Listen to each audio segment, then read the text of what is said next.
Mga boss, welcome back at may i-restore tayo dito kasi sabi ng may-ari na stock daw to kaya kinalawang. Nag-usap muna kami napagkasunduan sa kung magkano ang babayaran o kung magkano yung kumbaga kinontrata ko na lang kung anong gagawin.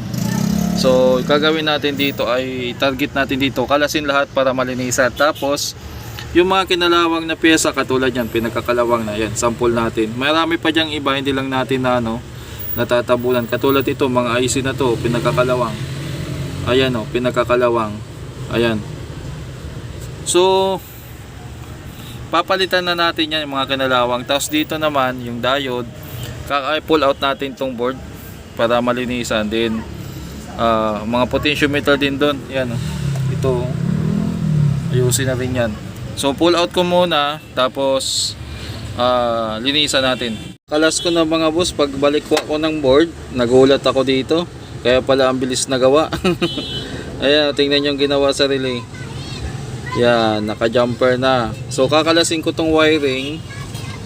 Yung wiring kasi lilinisan natin yung board at saka itong mga dito. Ayan, okay? Yan. Yan, puro jumper. Yung relay dinirekta na. Kalas na natin yung mga board. So, pinaka main focus talaga dito sa main board kasi maraming papalitan dyan na kinalawang.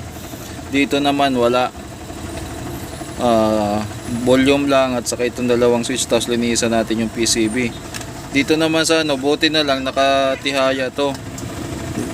Kaya maganda pa yung board dyan. Ang lilinisan lang natin dyan na ito. Papalitan natin ng mga pihitan. Yun lang. Kasi yung microphone nito at saka yung sa surround center, wag na daw ayusin, sabi ng may-ari, kumbaga para makabawas sa gastos. Itong diode papalitan natin, ibalik natin yung dating diode dyan na kailangan. Okay? So ito hugasan ko, kakalasin ko yung hugasan para malinis. Tanggalin din itong mga capacitor para ma-check kung okay pa. Kung sakaling may problema, palitan. Tapos yung mga resistor, mga IC, transistor dyan na may kalawang, palitan na natin. At yung problema nga nito sa relay kasi bakit yung relay niya naka-jumper yung relay. Ito yung pinaka problema niya dito. So may problema sa relay section, kaya siya ginamper. Okay, baka bukas ko na hugasan yan. Sa ngayon, anong gagawin natin dito? Ay dito muna siguro tayo mag-focus. Mga boss, malinis na Yan, nilinis na natin.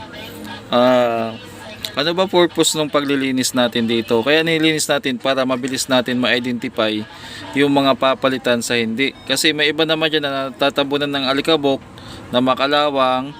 Meron namang natatabunan ng alikabok na hindi makalawang. So hindi natin ma-differentiate kung alin talaga yung kanalawang sa hindi. For example, ito parang hindi naman kinalawang talaga, kakalasin natin yan para malaman natin. Pero ito, very evident na talaga na kinalawang siya. Kung titingnan nyo yung puno niya, yan. Is A number 2 natin yung zoom, tapos i-ano natin. Wow, makisama ka naman, camera. Malikot ang kamay ko o magrereklamo naman ng viewers natin ito. Ayan may kalawang na talaga siya. Yan. Usog tayo dito. Parang ganito Parang ganito yan. Kalawang. Nakita ko. Layo namin. So dito, isa-isahin natin yan. Magsimula tayo sa block na to. Sa bloke na to. Tapos papunta tayo ng ganun. Pag ganun. So dito din, alamin natin kung bakit nag-series sila ng dalawang 68 dyan.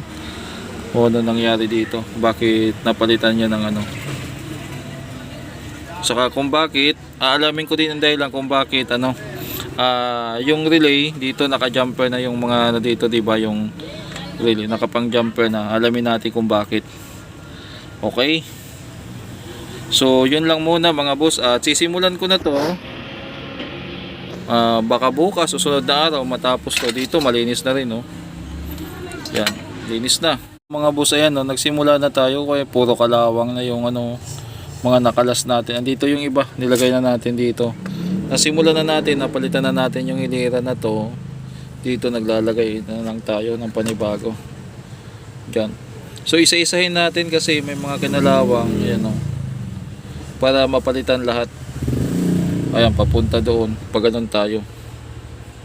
Dito mga boss, so dito naman tayo sa part na to. So sa malayo parang akalain mo na walang sira, pero pag nilapitan mo, ano ba itong magnifying glass ko? Ginamitan ko pa yung camera na magnifying glass, oh.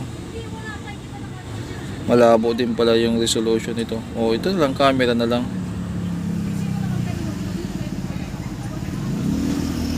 Ayan, oh.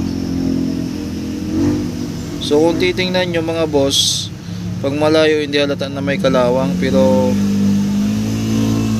malapitan, kitang kita talaga na may kalawang. Kaya isa-isahin natin yan, papunta doon yan, hanggang doon yan, para makita natin talaga kung alin pa dyan may mga kalawang.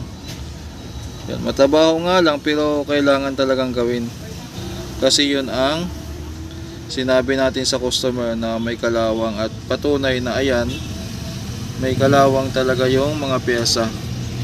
So napalitan na natin ay andito na. So sunod na lang natin yung iba. Natapos na rin natin to isa-isahin mga boss. Nagpalit tayo ng dalawang terminal ng speaker, tapos yung input dito, naglagay tayo ng diode, tapos mga transistor. Ayan, ito yung ibang maliliit na pyesa na pinagpalitan natin. Tapos dito potentiometer, ganoon din dito. Yung selector ay papalitan ko kasi magkaiba sila ng height kung mapapansin nyo. So papalitan ko na maiksi kasi maiksi yung bagay dito, o yung sakto, kasi tingnan nyo nangyari sa na bend na yung anuhin natin yung ilagay natin to nga pala, dinikitan ko na rin yung nakalas dito na sa volume. So kung mapapansin nyo dito, yan so nagbend na siya So ibalik natin sa dati, kumbaga papalitan ko to ng kaparehas nito. Okay mga boss, i-prepare ko muna at i-assemble muna natin. Lilinisan ko pa pala yung kahan yan. Boss, bali naikabit na natin. Wala pang screw yan.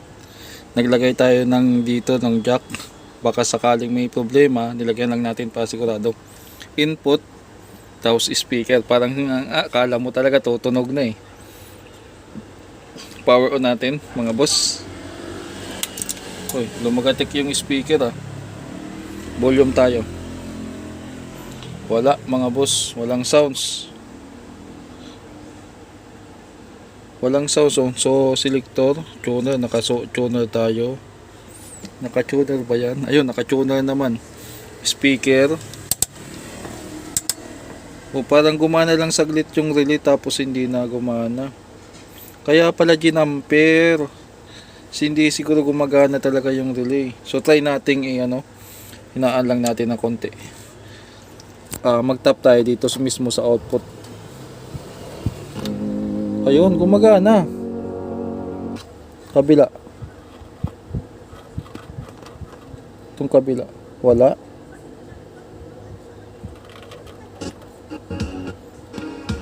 Gumagana rin.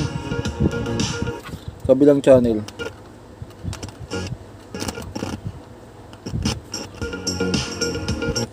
Uy, ano yung tumikit sa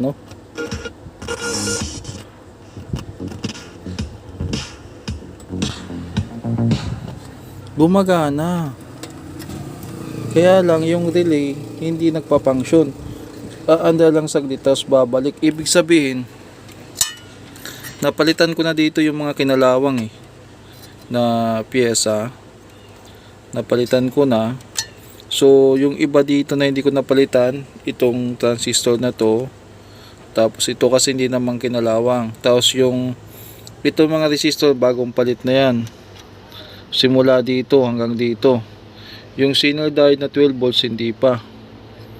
So alamin natin kung bakit hindi gumagana. Baka bumabagsak yung supply, or yung AB hindi gumagana. So ano ba to? Common niya, tapos E at sa kabi. So sukatin nga natin. Yan, tester voltage. Tapos ilagay natin yung tester natin sa negative dito sa may ano. Ano ba siniswitch nito? Positive. Yun. Dito. Saan ba pwede mag-tap dito ng ano? Grounding na ano? Dito na lang. So try nating i-on. Check muna natin yung supply. Natanggal yung sarili. Ayun. Ito pala. Ayan, okay.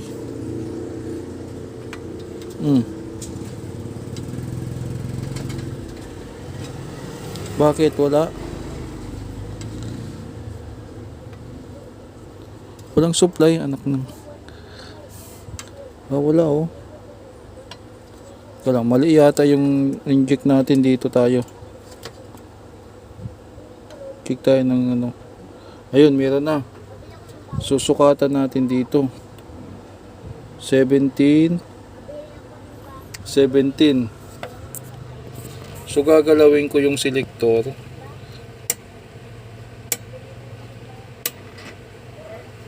Nawala. A. Meron. Hindi nawala. So may problema yung selector natin.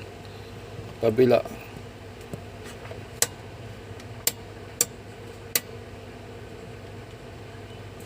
Yung kabila naman.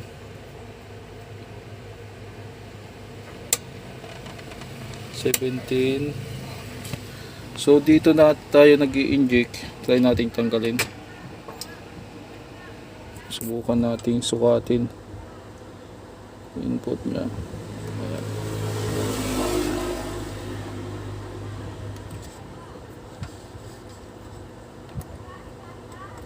Voltage yan, okay. Ito ano, tapos ito naman yung sabi. So yung voltage niya ay yung nasa dulo. Ibalik natin. So ito yung voltage niya, steady yan. Ito naman yung sa ano, sa relay. So pag ginalaw ko dito, meron. So lipat natin. Oh, B na, hindi nawala. Dapat meron na rin yung B.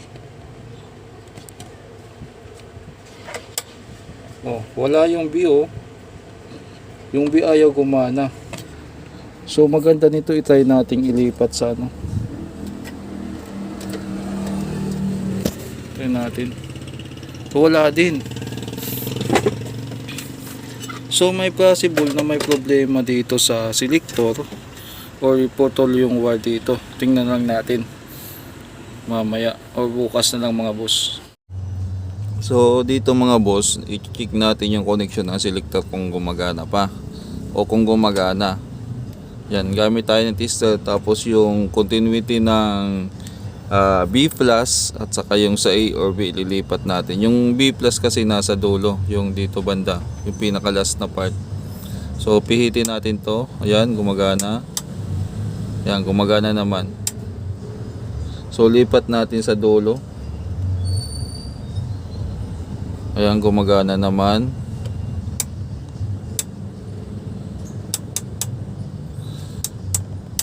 So ibig sabihin walang problema doon sa selector na kinabit natin. Dito talaga sa may release section yung problema. So kailangan natin i-double check ulit. Kalas ulit tayo dito. So isa-isahin ko na lang yung ano, tanggalin natin to.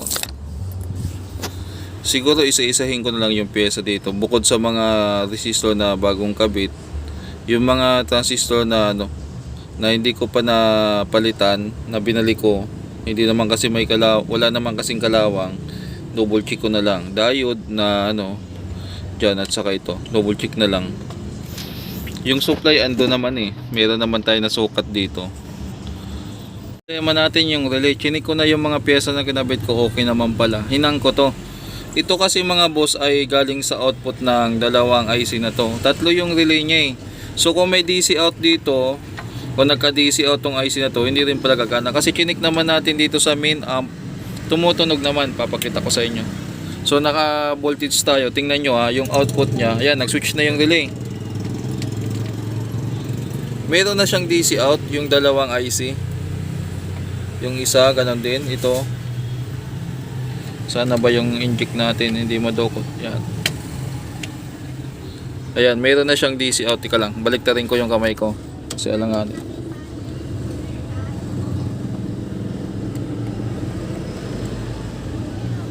Asa na ba yung ano? Tika lang, hindi natin madukot eh. Ayan, may DC out na siya. So, hinang ko tong paa ng dalawang 68K kasi galing din dito yan sa ano, sa output. Yan oh. Kung iti-trace nyo yung linya, yan papunta dito. Dito yan, papunta doon. So, mas maganda niyan kahit hindi naman ipapagawa na to, palitan ko na lang kasi yung supply din naman nito galing din dito sa dalawa. Itong dalawang capacitor na to galing dito. So, kung magka-problema balang araw yung palala ng palala yan kasi may supply, ang gawin natin, palitan na lang yan para sigurado kasi itong supply na 12 positive at saka negative 12, supply din yan ng papunta dito sa mga 4558 at saka dito sa harapan. So kailangan ayusin din talaga natin.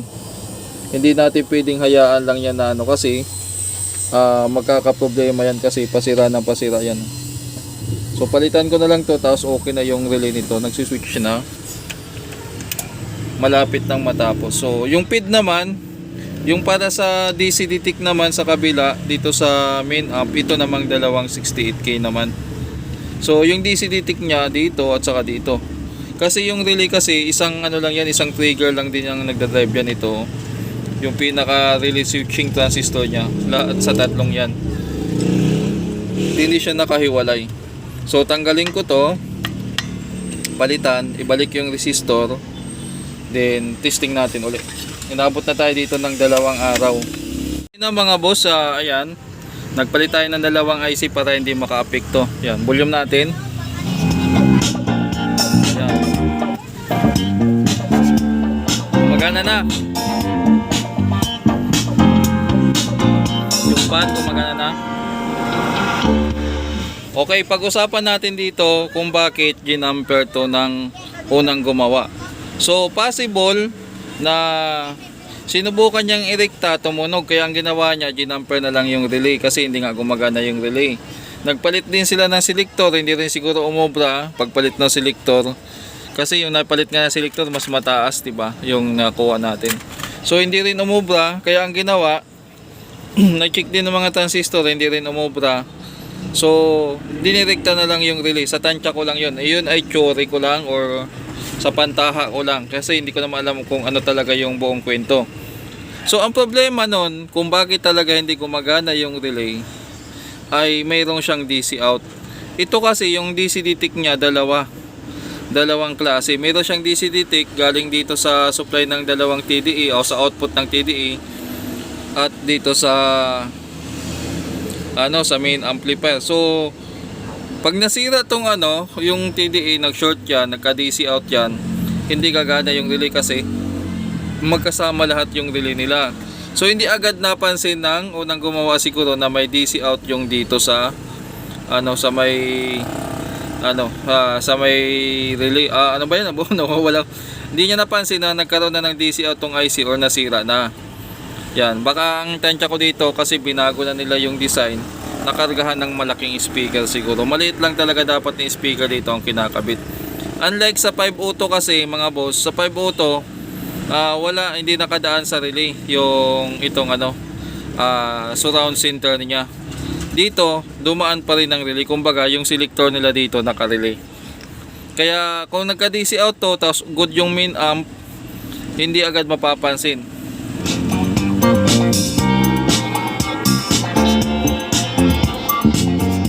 So okay na, chat ko na yung may-ari o tawagan ko na lang yung may-ari.